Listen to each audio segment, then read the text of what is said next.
આજે આપણે બનાવશું સરસ મજાનું ચણા દાળનું શાક। જ્યારે કોઈ શાક ઘરમાં ના હોય તો આ રીતે બનાવવા એકદમ ટેસ્ટફુલ અને મજેદાર શાક બને છે। તો એક મીડિયમ સાઇઝની ડુંગળી, ટામેટું અને 2 લીલા મરચાં લેવાના અને સમારી લેવાના।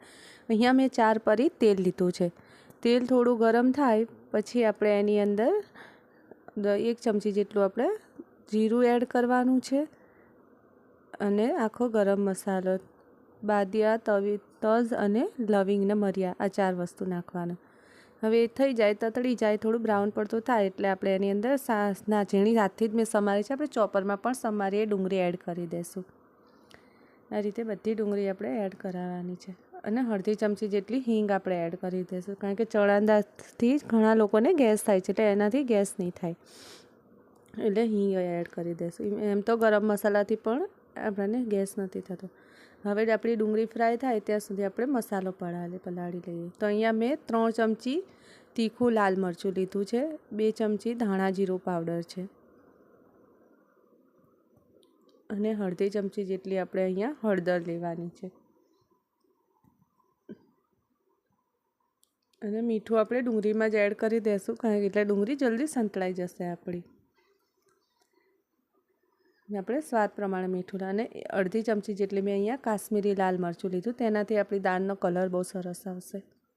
આ રીતે થોડું પાણી એડ કરી આપણે મસાલાને થોડીવાર પલાળી રાખવાનો છે એટલે એનો કાચો સ્વાદ જતો રહે અંદરથી। હવે આપણે લીલા મરચાંને પણ આ રીતે મેં હાથથી ઝીણા સમારી લીધા છે। ડુંગળી થોડી બ્રાઉન જેવી થાય પછી આપણે લીલા મરચાં એડ કરી લઈશું। હવે એને પણ થોડીવાર આપણે ડુંગળી ભેગી શેકાવા દઈશું।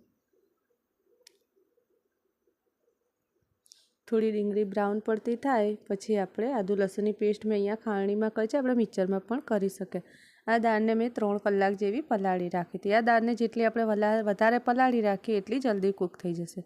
અહીંયા મારી પાસે અત્યારે લીલો ફુદીનો અવેલેબલ નહોતો તો મેં આ સુકવણી કરેલો ફુદીનો લીધો છે, તેને થોડીવાર પાણીમાં પલાળી રાખશું તો તે ફ્રેશ થઈ જશે અને તેનો ફ્રેગ્રન્સ પણ સારી આવશે પાણીમાં પલળશે તો। હવે આપણે આદુ લસણની પેસ્ટ અહીંયા અડધી ટેબલ સ્પૂન આપણે એડ કરવાની છે અને તેને સારી રીતે સાંતળવાનું છે।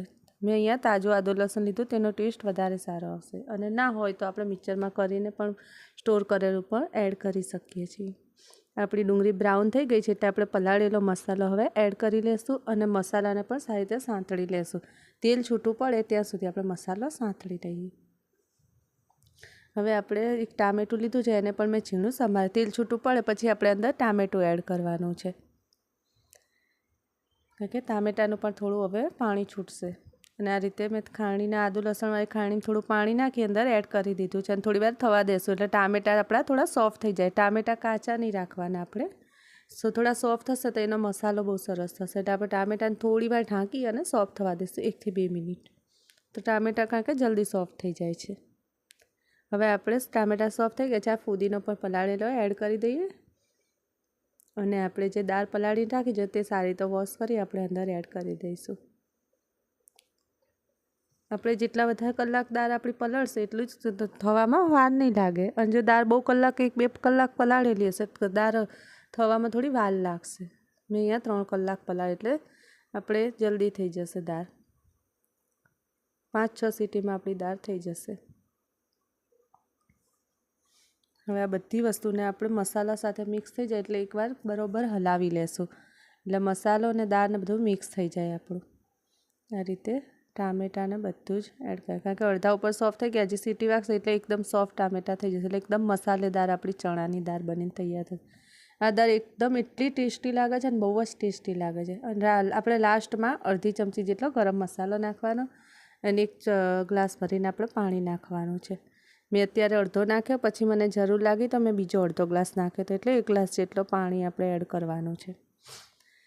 હવે આપણી દાળ થઈ જાય પછી આપણે તડકો નાખવાનો, 5 થી 6 સીટીઓ વગાડી એટલે આપણી દાળ તૈયાર થઈ ગઈ। હવે તડકા માટે આપણે 1 પરી તેલ લઈ, 1 આખું લાલ મરચું અને લાલ મરચું પાવડર અને 1 ચમચી જેટલું જીરું લીધું છે, એ ત્રણેયનો વઘાર કરી આપણે આ રીતે શાક બની જાય પછી ઉપર એડ કરી લેવાનું છે, તો એકદમ કલર પણ સરસ આવશે અને ટેસ્ટ પણ વધારે સારો આવશે। તો તૈયાર છે આપણે ચણાની દાળ, એકવાર તમે ટ્રાય કરજો, બહુ જ ટેસ્ટી અને સ્વાદિષ્ટ લાગશે। અને આ દાળને આપણે સર્વિંગ પ્લેટમાં સર્વ કરી લઈએ, તો આ રીતે સર્વિંગ પ્લેટમાં કાઢી લઈએ આપણે અને ઉપરથી કોથમીર, લીંબુ અને ડુંગળી સાથે ગાર્નિશિંગ કરી લેશું. આની ઉપર આ દાળમાં લીંબુ નીચોવીને ખાઈએ છીએ તો બહુ ટેસ્ટી લાગે છે. આ રીતે આપણે ફ્રેશ કોથમીરથી ગાર્નિશિંગ કરી લીધું અને અડધો લીંબુ નીચોવીશું.